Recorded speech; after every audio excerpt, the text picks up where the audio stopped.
Welcome! Today I'm going to tackle the job of completing an unfinished deck. When the house was built, floor joists were installed for the deck area, but the deck was never built. So we are starting this project with the foundation already in place.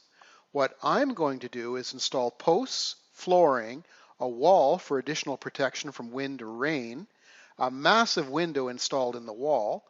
I'll finish the wall using rough-cut eastern white cedar. I'll install soffit to finish the ceiling and install a railing. Now, we're late in the season here, and I have no time to waste, so let's get started.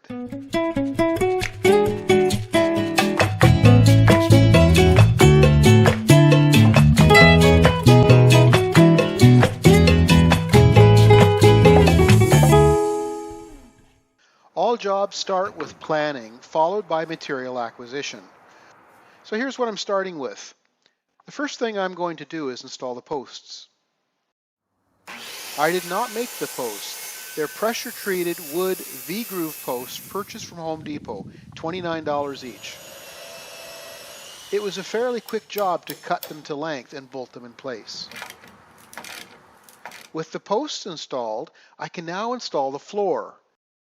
So we're using 5/4 board, 6 inches by 12 feet, pressure-treated wood decking. It was also purchased from Home Depot, $13.31 each.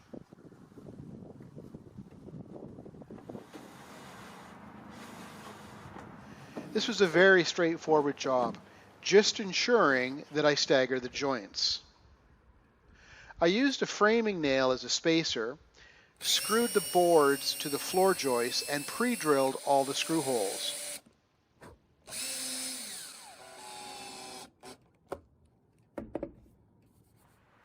As I approached the halfway mark, I started to double check my measurements from the house.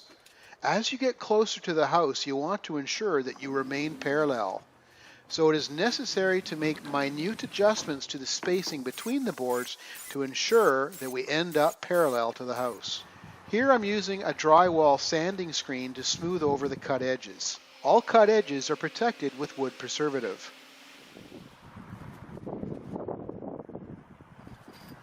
With the boards installed, I finished the end by snapping a chalk line and cutting them all at once with a skill saw. With the floor complete, I can now move on to the construction of the wall. I'm using pressure-treated 2x6. The easiest way to build the wall is right on the new floor. John Deere farmer hat on. Get her done.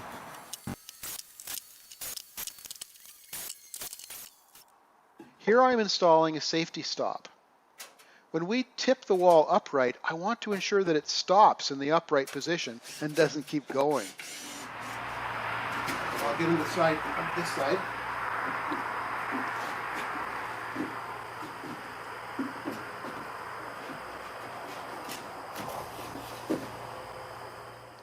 With the wall assembled and erected, time to install the window. Here's the window. A buddy and I brought it on site about 3, 4, 5 days ago, and I didn't want it accidentally get knocked over in the wind, so I staked it to the ground and then screwed it in place and put a couple safety stops and put an old piece of plywood over the face of it. It's an absolutely enormous piece of glass. We picked it up from Habitat for Humanity, and we're going to put it in right now. Now, we really weren't sure if just the two of us could lift this piece. It's not light, but by using the trailer as a slightly raised platform, we're able to establish a few mechanical advantages and ultimately succeeded in getting this window some 7 feet into the air up onto the deck platform. Getting ready to install the window, and I want it sticking about 1.5 inches out. So I put in a safety stop 1.5 inches out.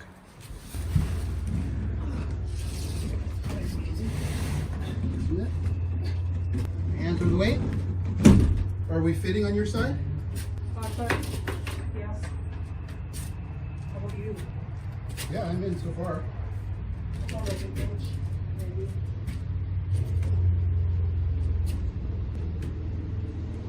Okay, so the top is where it wants to be.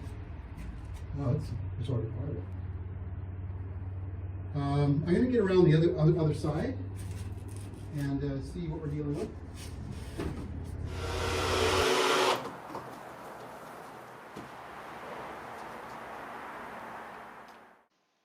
With the window installed, time to finish the wall. This is material that I didn't have to buy. It is eastern white cedar, harvested in the Ottawa area. I purchased this rough cut lumber 4 years back when I was building the fence. Now, the challenge with rough cut lumber is it's not dimensional. Every piece is different, both in width and thickness. So there is a great deal of work involved in turning this rough cut lumber into a dimensional product. With the thickness planer alone, you have to reduce the thickness of all the boards down to the thickness of the skinniest board you plan on using. This is a full day of work. With our dimensional lumber now, well, dimensional, I installed a tongue and groove bit on the table saw to make the necessary tongue and grooves. I have done this once before and had previously manufactured a homemade dado insert, a homemade table saw feather, and a homemade sacrificial fence. You need all of these tools to make reasonable tongue and grooves. Mine are far from perfect, but I'm not a carpenter, and this is the best that I could do with my homemade tools.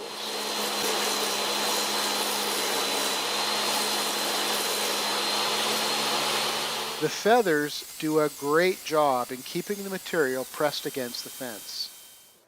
Here's a close-up of the groove.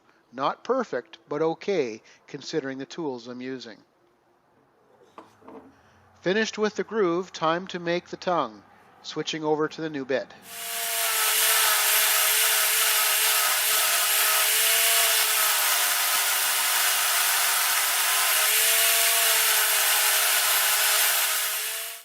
With all of the boards planed, trimmed, cut, and grooved, I laid them all down and picked which side looked best and called that the outside, or visible side. If you look closely here, you can see my imperfections on how they fit together. They're not all flat. This is not perfect work.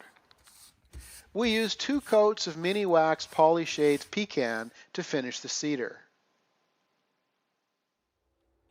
Although this wall doesn't need to be weather tight as there's no inside, I did take the time to use spray foam gap filler between the house and the wall, as well as the wall and the window. What's shown here is actually the wrong product. It's something I had left over. So I did buy a can of the correct stuff, which expands a little bit further.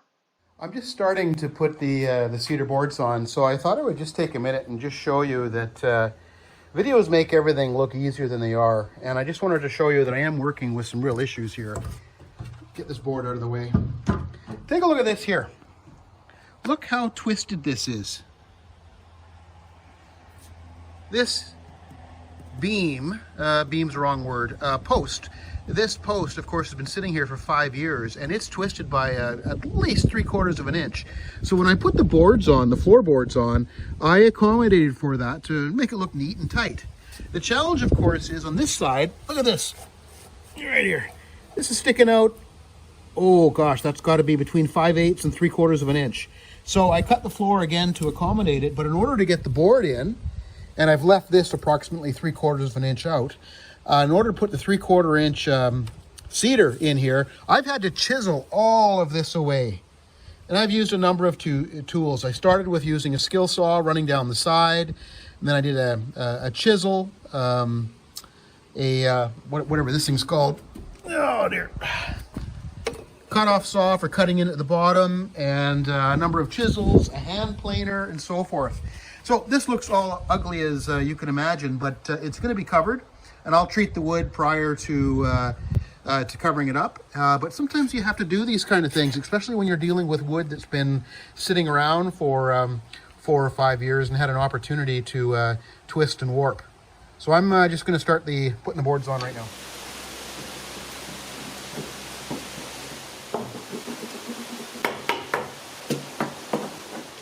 To seat each cedar piece firmly into the piece below it, I made this tongue and groove hammering block. It allows me to seat the wood without damaging the tongue. Ideally, I would have used a brad nailer here. However, my brad nailer is limited to 1 1/4 inch brads, and I needed a minimum of 1.5, preferably 1 3/4 inch nail here. So I pre-drilled every hole and used some finishing nails to secure the pieces. The entire job was straightforward with a handful of minor challenges as I got closer to the top.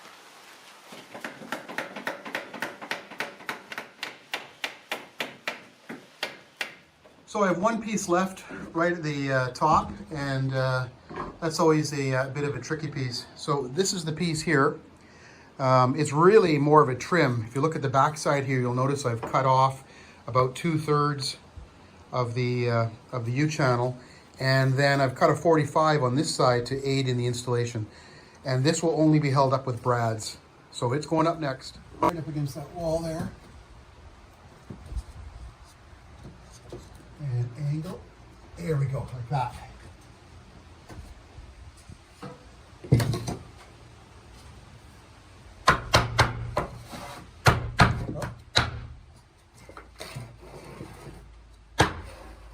I'm placing the brads at the very, very top.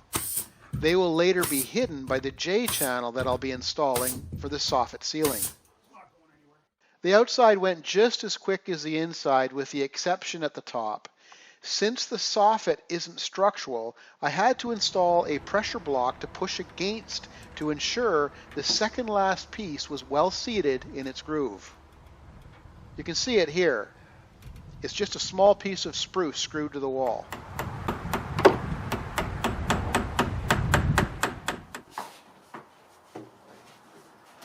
Two 2 3/4 inch baseboard trim being used to frame the inside of the window.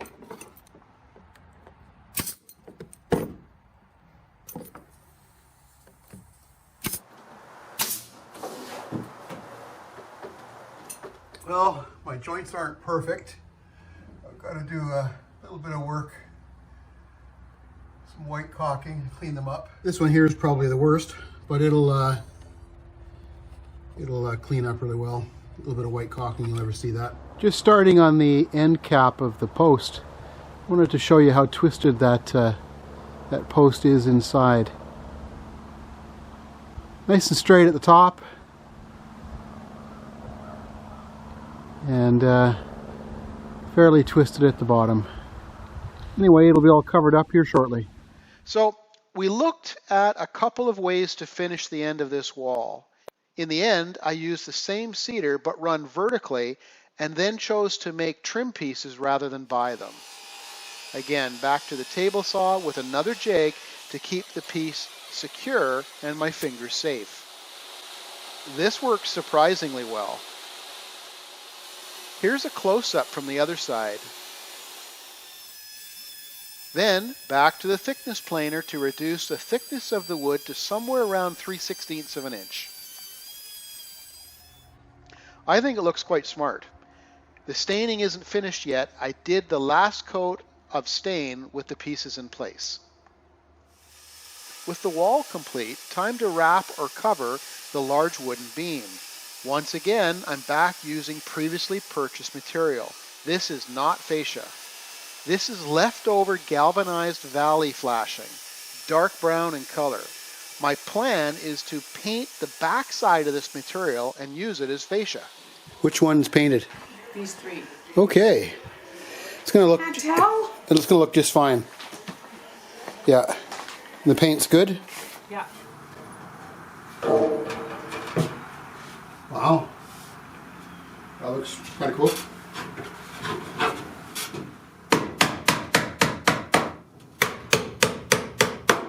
I've just finished the beam. This is the outside here with fascia installed. I think it's called Canyon Clay Color. And the way I finished it up at the end here is I actually installed a J-channel. And then J-channel is essentially designed for, well, supporting soffit. What I did in this case is I installed the J-channel, but I bent it back 45 degrees just to make a small envelope to receive the end, the edge of the fascia, and that finished it off very nicely. I'm now starting on the ceiling, and I've just installed the first few pieces of J-channel to accept the soffit or the roofing. The soffit material we are using, we picked up at Habitat for Humanity. I paid $90 for an entire unopened box. We used about 1/4 of the box for this job. Super easy to cut with tin snips.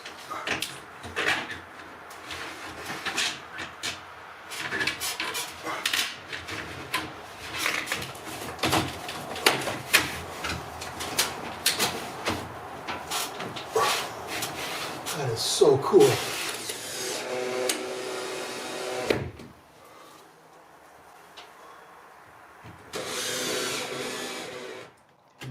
There are 2 pot lights in the ceiling.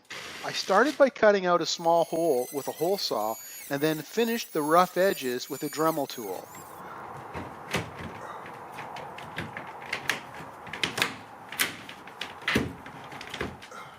The last piece is always a little tricky, as it needs to be large enough to tuck in on all sides, but not too large to fit the piece in.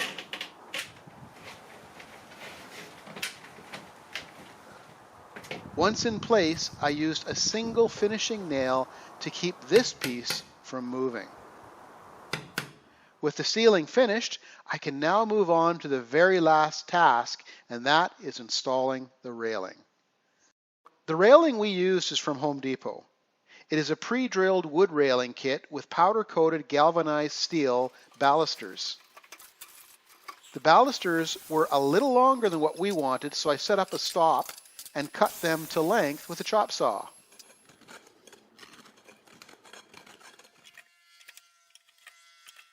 This kit was purchased some years back and the wood had warped some. Here we are applying a gentle twisting to straighten the lumber. This was an amazingly rewarding project. Thanks for joining me.